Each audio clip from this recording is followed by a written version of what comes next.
আমার ঘরে কেউ নাই, অসহায় লোক। দর্শক, দেশ এবং প্রবাস থেকে আমাদের এই ভিডিওটি যে দেখছেন সবাইকে আমার আন্তরিক সালাম ও অভিনন্দন। আসসালামু আলাইকুম।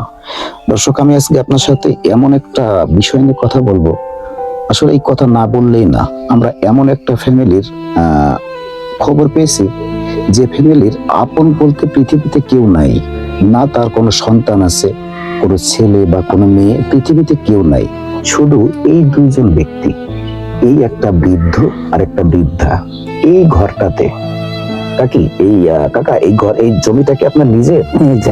এই ঘরটা আপনি সুস্থ থাকাকালীন করেছিলেন? তো এখন আপনার সংসার ধর্ম চলে কিভাবে?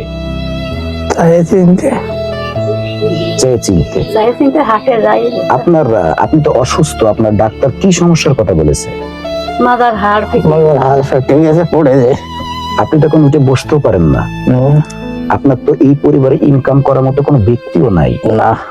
এখন আপনি তো সারাদিন বিছনায় শুয়ে আছেন। আর কাকি আমার কাছে বলছিল সে নাকি মানুষের বাড়ি থেকে 2-4টা ভাত যা চেয়ে নিয়ে আসে সেটা আপনি খান।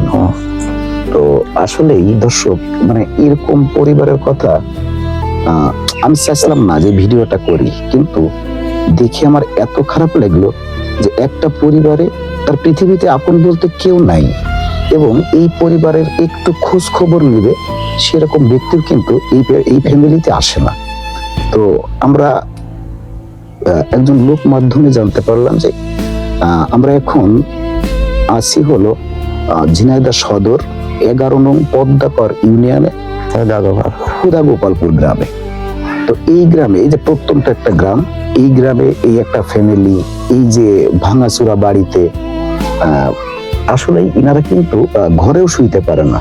কাকা তো বিছনা থেকে উঠতে পারে না, কাকিরা ওই বিছনাটায় কাকি থাকে, এই বিছনাটায় কাকা থাকে, তাই তো কাকা?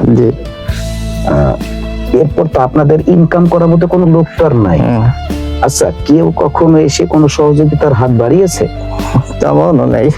তেমনও নেই, তাই না?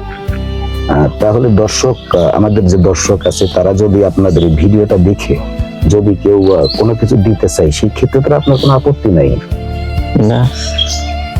আচ্ছা, তো দর্শক, আমি আপনাদের এইটাই বলবো যে আমাদের সমাজে অনেক বিত্তমান লোক আছে যারা মানুষের সাহায্য সহযোগিতা করতে চায়, কিন্তু সঠিক জায়গায় সহযোগিতা করার জায়গা পায় না।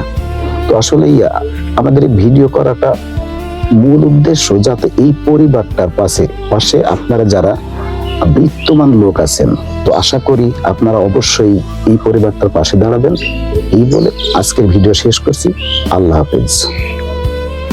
আমার স্বামী মাথার হাড় ভেঙে গেছে, বাথরুমে যাই, আপনারা একটু পাশে দাঁড়ান। আমাদের ছেলে মেয়ে নেই, কেউ ঘরে খাবারও নেই, আপনারা একটু দয়া করে হাত বাড়ান আমাদের দিয়ে। আমার ঘরে কেউ নাই, অসহায় লোক। আমি বাথরুমে পড়ে যেয়ে হাড় ফেটে গেছে, সন্তানাদি নাই, কিন্তু অনেক টাকার দরকার। আমার স্ত্রীও হার্ট স্ট্রোক করে আছে। আপনারা যদি পাশে দাঁড়ান, কিছু প্রয়োজন টাকা। মানুষ মানুষের জন্য, জীবন জীবনের জন্য। একসাথে পথ চলুন, একসাথে ভালো কিছু করি। আসুন মানবিক দৃষ্টির সাথে যোগ দিন।